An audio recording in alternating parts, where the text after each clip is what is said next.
We are a good people. We have good values. We are a compassionate people. All right? And if we do not allow Trump and his friends to divide us up by the color of our skin or where we were born, what our sexual orientation may be, if we come together as one people, as parents who want the best for their kids, who want the best for their aging parents, who want the best for the environment, if we come together, there is nothing that can stop us.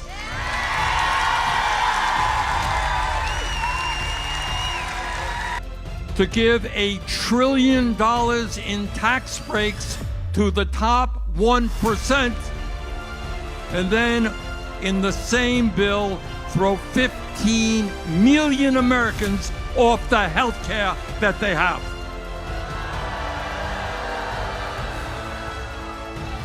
France spends 50% of what we spend per capita on health care. We spend 15,000, they spend 7,000 plus.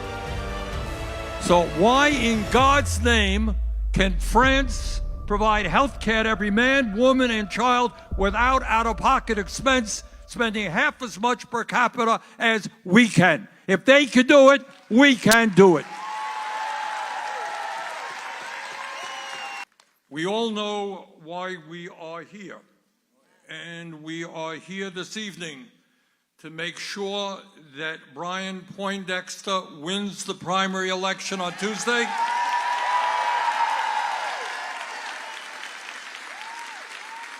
And becomes the next congressman from Ohio, 7th District.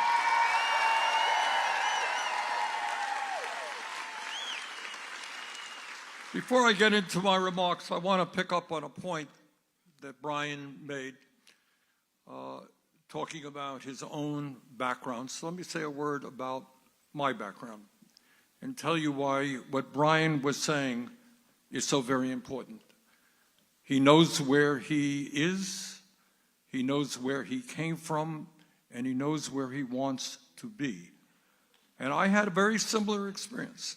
I grew up in a family where my dad came to this country at the age of 17 from Poland to flee poverty, anti-Semitism, never had a nickel in his pocket when he came here.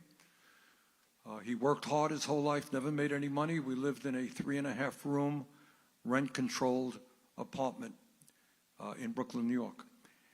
And what has always stayed with me is the struggles that my family had, my mom and my dad had. They were good parents, but always the economic struggle of not having enough money and the stress that that brought on our family. That's something that is in my gut. I couldn't forget it if I wanted to. And it's a reality that exists today all over this country. And the bottom line is that Brian understands that. And when he gets to Washington, he will remember where he came from, the people that he has worked with. And at a time when we face so many problems, he's going to be there fighting for the people of Ohio and America. So I very much hope that we can elect him.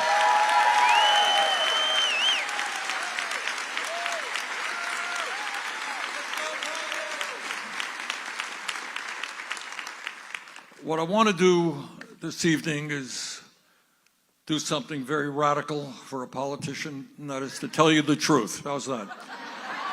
I know. Hard thing. And there are two truths that I want to go over tonight. One is, and I wish I could tell you otherwise, especially for the young people. I wish I could tell you otherwise. But we are living in an unprecedented and an extraordinarily dangerous moment in American history. That's the bad news.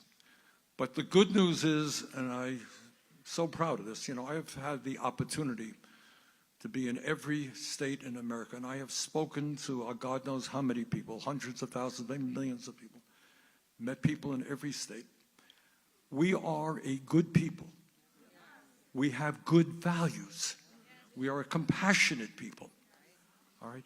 And if we do not allow Trump and his friends to divide us up by the color of our skin or where we were born or what our sexual orientation may be. If we come together as one people, as parents who want the best for their kids, who want the best for their aging parents, who want the best for the environment, if we come together, there is nothing that can stop us.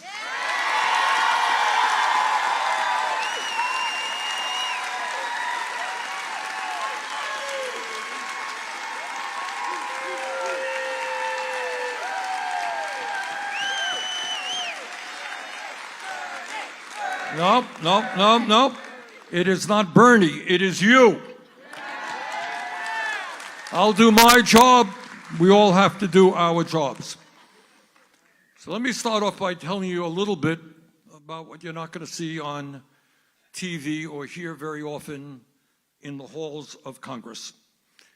And that is that never before in American history have so few people had so much wealth and so much power.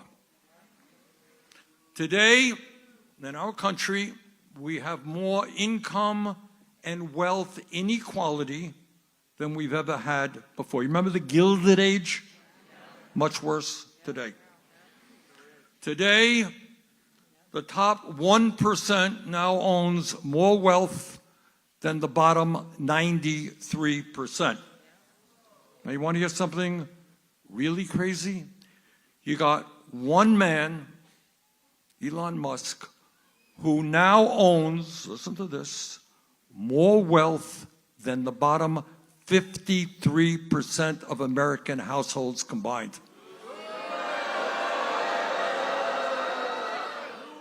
CEOs of large profitable corporations now earn 350 times more than the average worker. People on top have never, ever had it so good. Last year alone, after receiving the largest tax break in history, fewer than 1,000 billionaires in America became $1.5 trillion richer. There aren't too many billionaires in this room, I gather. Over the past 6 years, billionaires in America have more than doubled their wealth. And listen to this.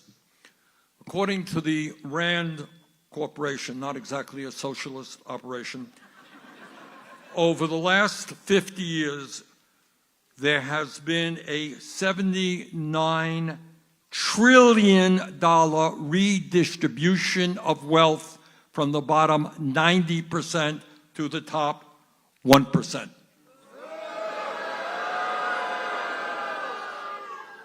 So that is one economic reality today. Never before in history have the people on top had so much wealth and so much power.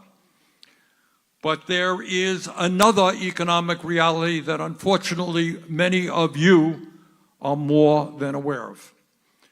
And that is that today, 60% of our people are living paycheck to paycheck.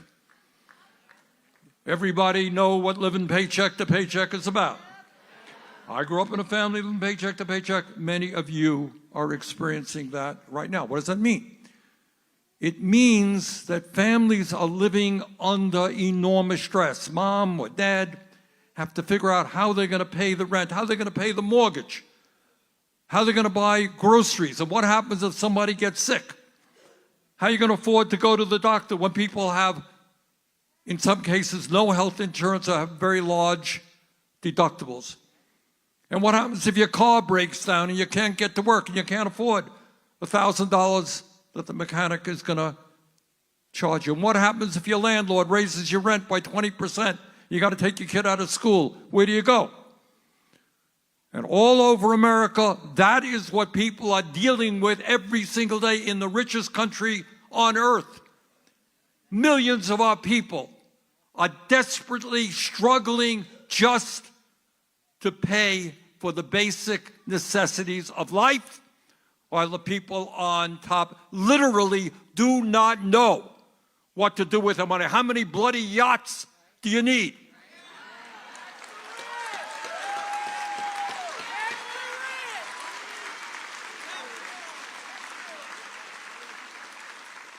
But it's not just the outrage of massive income and wealth inequality. When you look at our economy today, you see more concentration of ownership.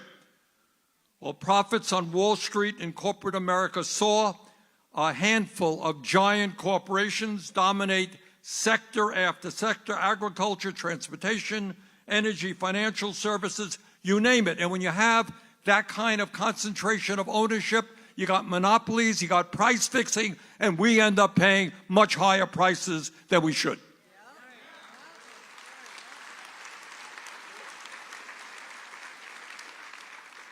And when we talk about concentration of ownership, do not forget about who owns the media. Who determines what you're going to see on TV tonight? Right now, listen to this, as all of you know, Elon Musk, the richest guy in the world, owns X, formerly Twitter. Jeff Bezos, one of the wealthiest guys on earth, owns the Washington Post and Twitch.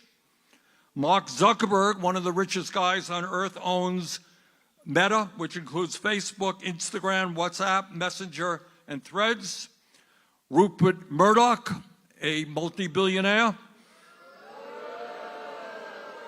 You have heard of Rupert Murdoch. He owns Fox News, the Wall Street Journal, the New York Post. Another multi-billionaire, Larry Ellison, owns CBS, TikTok.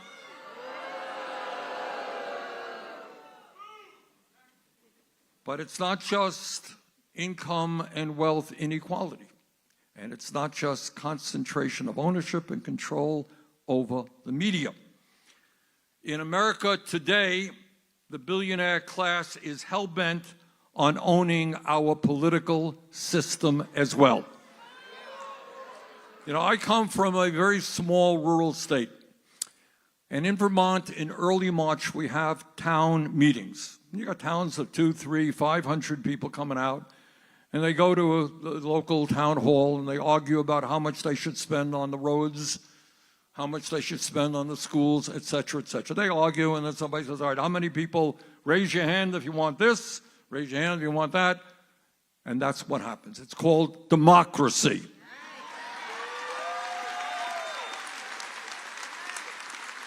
It's a radical idea that everybody has one vote.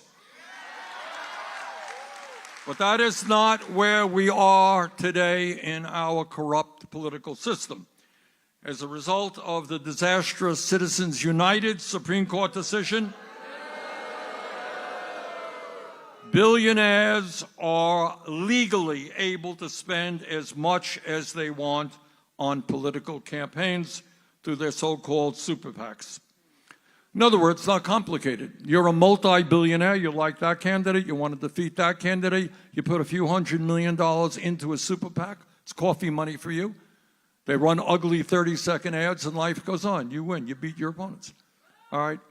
That is not what men and women fought for when we talk about defending democracy.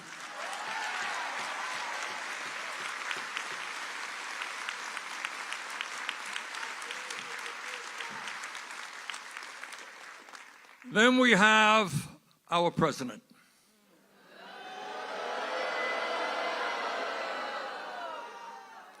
We have a president whose values, in my view, are so far removed from where ordinary Americans are.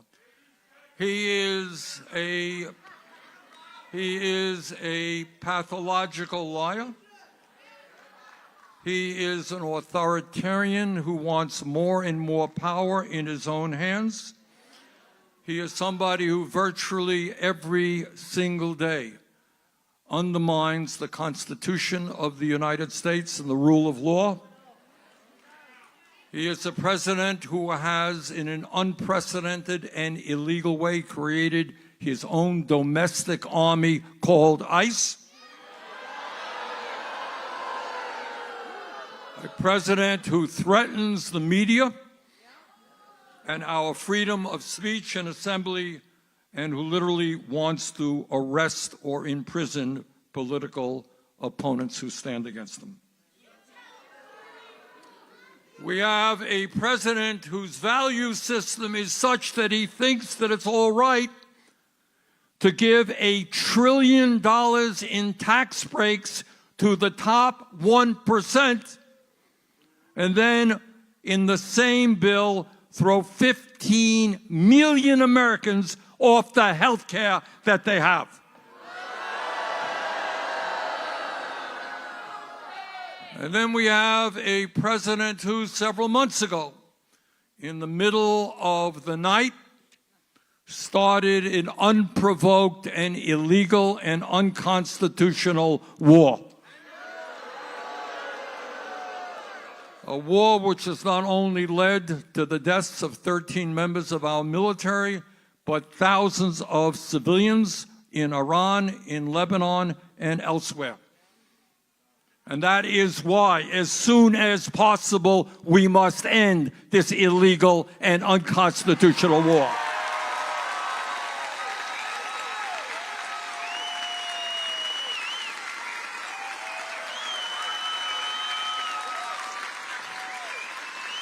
And by the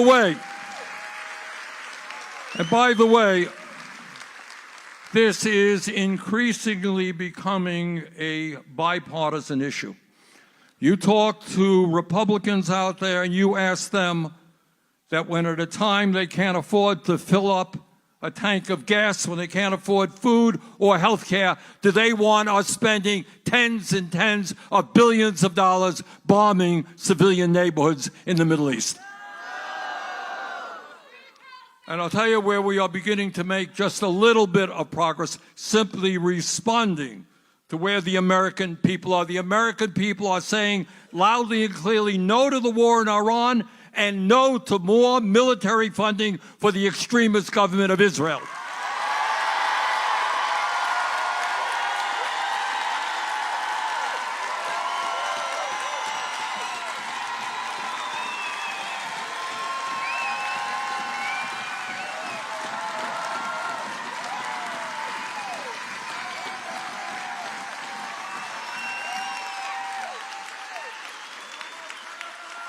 When we began our effort in the Senate to cut military funding for Israel, we had 11 votes. And then we went up to 27 votes. And a couple of weeks ago, we went up to 40 votes. 80% of the Democratic caucus now understands American taxpayer dollars do not go to fund a government which has committed genocide.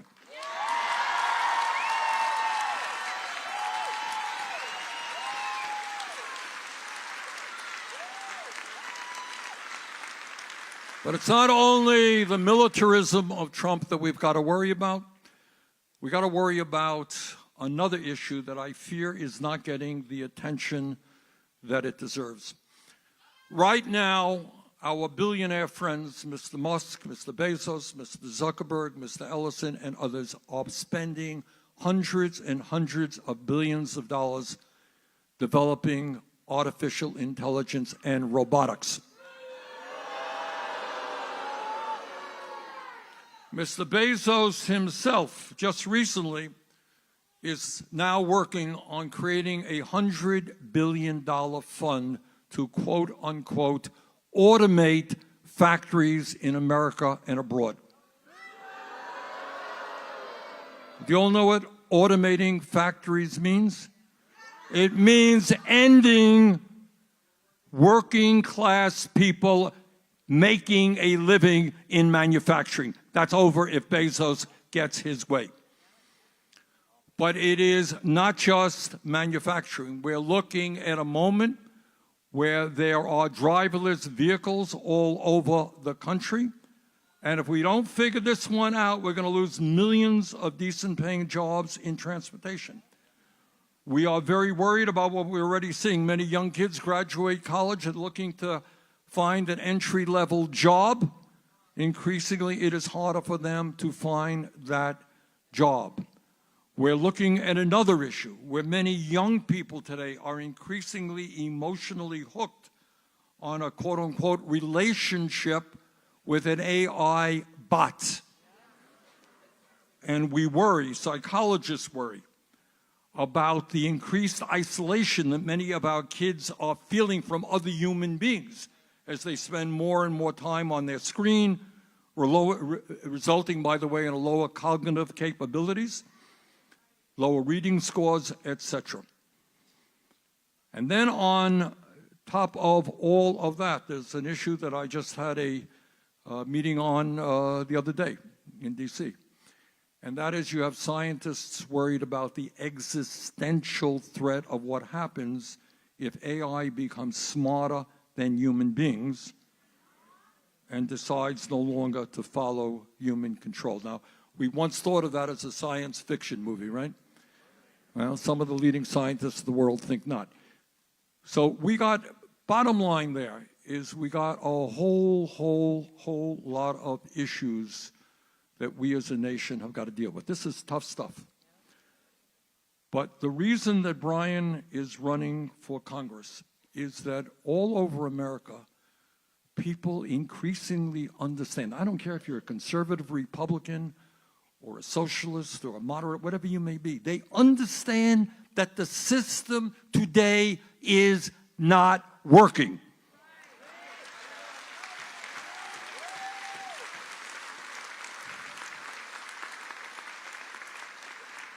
Trump's ratings, his favorable ratings are declining precipitously, but Democratic Party is also very unpopular. And that is where people are at. They're saying, who the hell is representing me? All right? And that's what this is all about.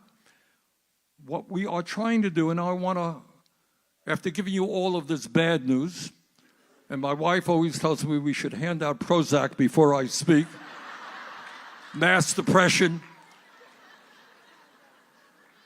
There is some very good news, and that is, you know, people are looking around them and they're saying, look, I am struggling every day. I'm worried about my kids.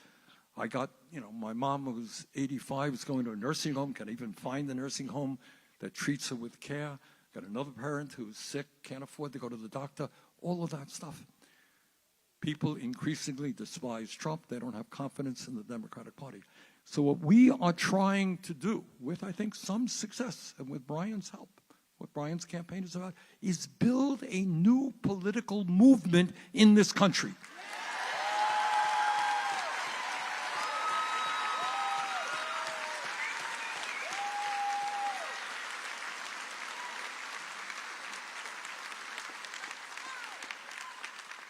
And as I mentioned, we are having very concrete success, and it ain't easy, because we're taking on the most powerful people in the world. Some of you may have recalled that a few months ago in New York City, a guy named Mr. Mondani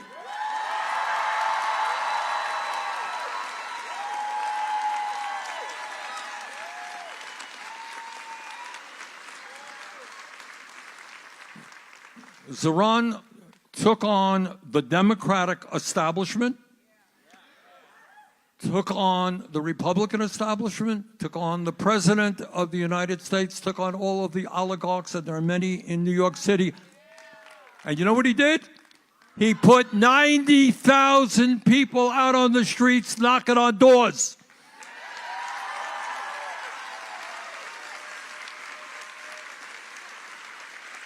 And I don't care how much money is thrown against you. When you have 90,000 people out knocking on doors, nothing is going to defeat you.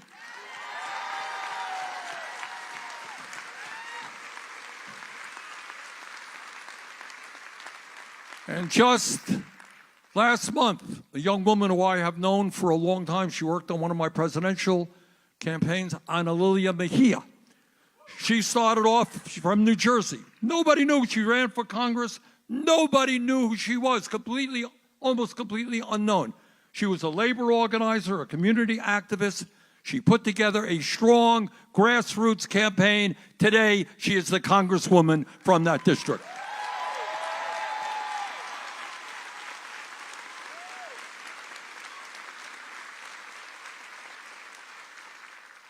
And all over this country, working class people understand that it is imperative that they join a union if they want decent wages and working conditions. And union membership is growing. And in California, right now, unions are leading an effort to tell the billionaire class in California they're going to have to start paying their fair share of taxes.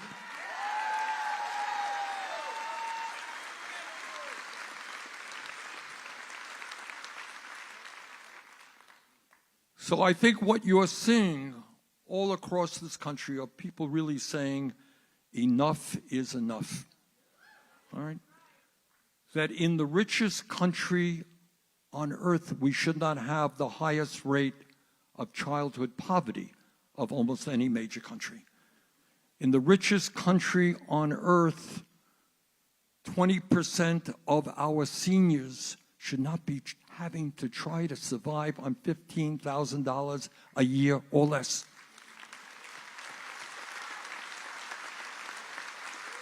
In the richest country on earth, 800,000 Americans, including many veterans, should not be homeless and sleeping out on the streets.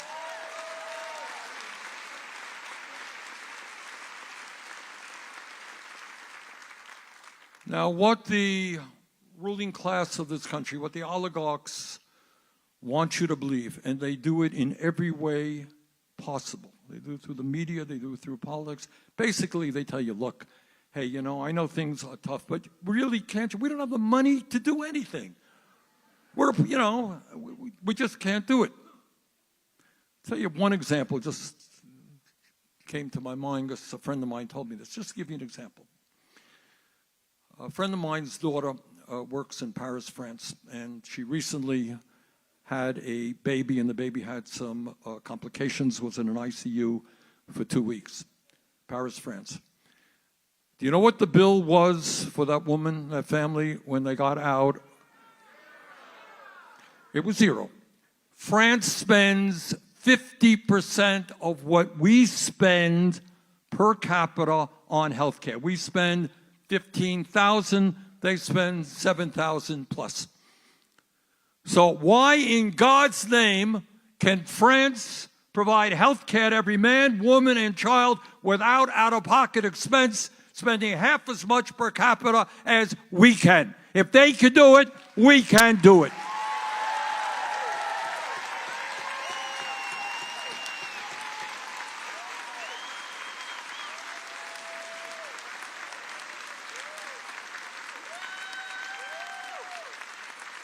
After spending $15,000 per person, we have a healthcare system that is broken and dysfunctional. 85 million Americans are either uninsured or underinsured. We pay the highest prices in the world for prescription drugs. You want to hear crazy? 1 out of 4 Americans go to the doctor, they get their prescription, they can't afford to fill it. What do you think happens if you don't take the medicine you should take? You get sicker. You get sicker, where do you go? You go into the emergency room, which costs the healthcare system an enormous amount of money. We spend less than half of other countries in terms of primary care, disease prevention. How about a system which keeps our people healthy?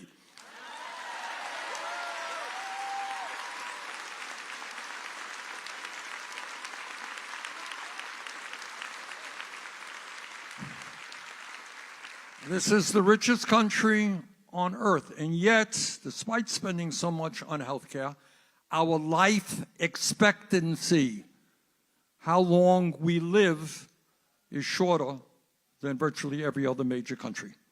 Got it? And you want to hear something that no one talks about, very few people talk about, is that if you are working class in America, on average, you will live 6 years shorter than if you are wealthy. All right, I'm going to ask you all a question. Why is that? All right, good. You got it. All right. The answer is somebody who said that. Raise your hand. All right, you got it. All right, here's the point. The point is it's not just the working class and lower income people have inadequate health care. That's true. But some people do have decent health care. The issue is that when you live with stress every day, trying to figure out how you're going to pay the bills, worrying about your kids, worrying about your parents, worrying about everything, it takes a toll. I had a hearing a couple of years ago. It was called The Physiology of Poverty. And what the doctors up there told us is that when you are stressed, when you're struggling every day, it affects your body, it affects your heart, your cardiovascular system, it affects your mental health. All right?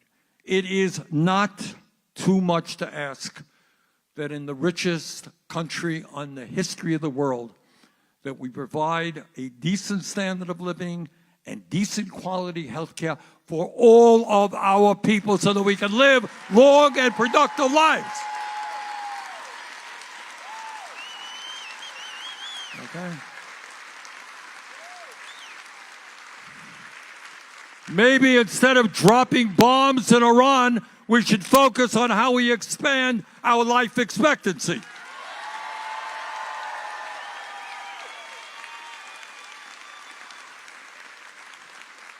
Now, the big money interests want to tell you we can't, somehow or another, every other major country can provide health care to all of their people at a lower cost. We can't do it. Somehow other countries can provide decent retirement benefits. All right, I was the former chairman of the Health Education Labor Committee. We deal with things like nursing homes. Never forget, as long as I live, I was in a meeting in Vermont. And I said, all right, tell me about nursing homes. The guy gets up there. Never forget this. He says, let me tell you something. My sister-in-law told me that if she ever again has to go into a nursing home, kill her before she goes in there. All right? That should not be taking place in America. We should be treating our seniors, including me, with, people who work their entire lives. You don't want to dump them into understaffed nursing homes. You don't want to not have adequate home care for them. These are our parents.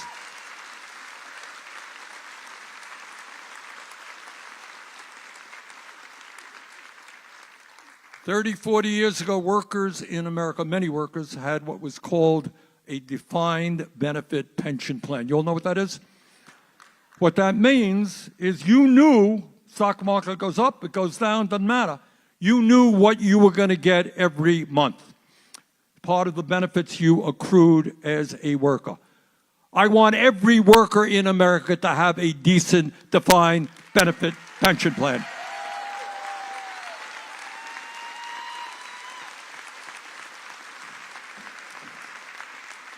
And when so many of our seniors are struggling economically, unable to afford the health care that they need because of the co-payments, unable to afford to heat their homes, we have got to raise Social Security benefits and expand the solvency of Social Security.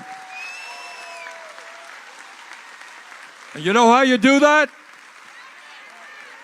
You lift the cap on taxable income. Right now, a multi-zillionaire pays the same amount into Social Security as somebody making $180,000. Lift that cap, we increase benefits, and have Social Security solvent for 75 years.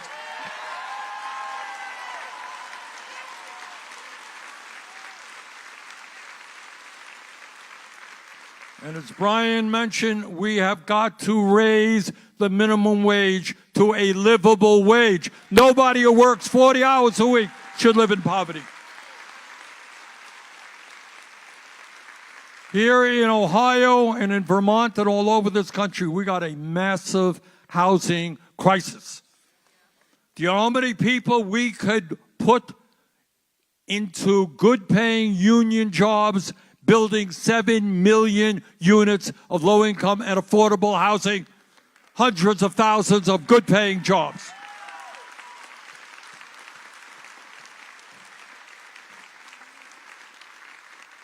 In a highly competitive global economy, we need the best educated workforce in the world.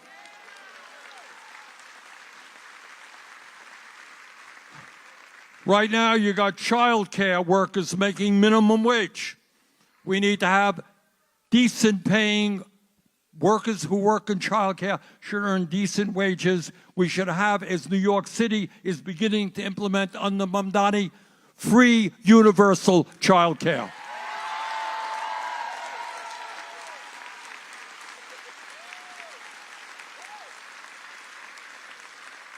And you know what? It is not a radical idea to say that in a competitive global economy, all of our kids, regardless of their income, should have the right to get a higher education, either college, trade schools, without going deeply into debt.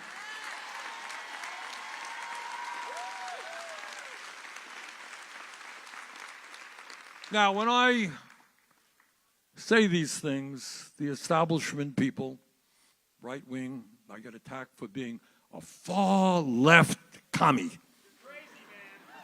Crazy person. Imagine allowing our kids to get a higher education without going deeply in debt.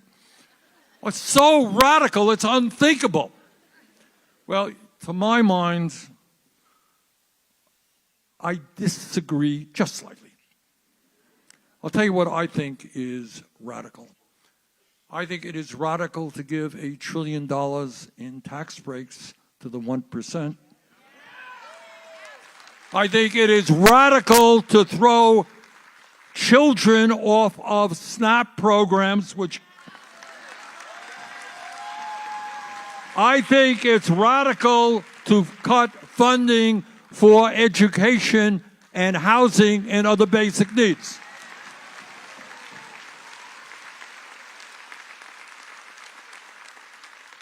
So, brothers and sisters, in this pivotal moment in American history, the future of our country, and in fact the entire planet, depends upon what we do. And we know that throughout our history, this is Valley Forge High School, right? All right, we know, we learned about it, how incredibly courageous it was for a relatively small number of people to take on the most powerful military in the world in the 1770s. We know the struggles of the trade union movement over the years. Men and women stood up and sometimes died fighting for decent wages and working conditions.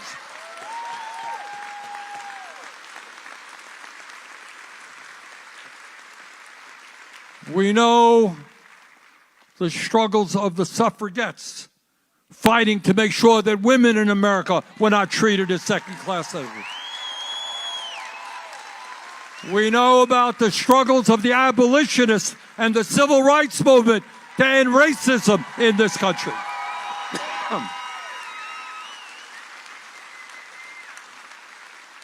We know the struggles of the gay community to achieve dignity.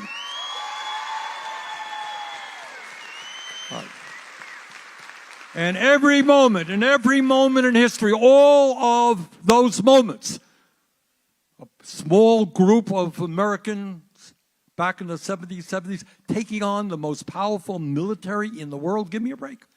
They did it. My point is, they did it then. We can do it now.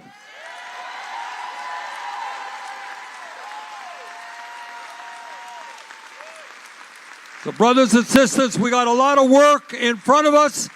Let's elect Brian Poindexter for Congress. Let's change this country. Thank you very much.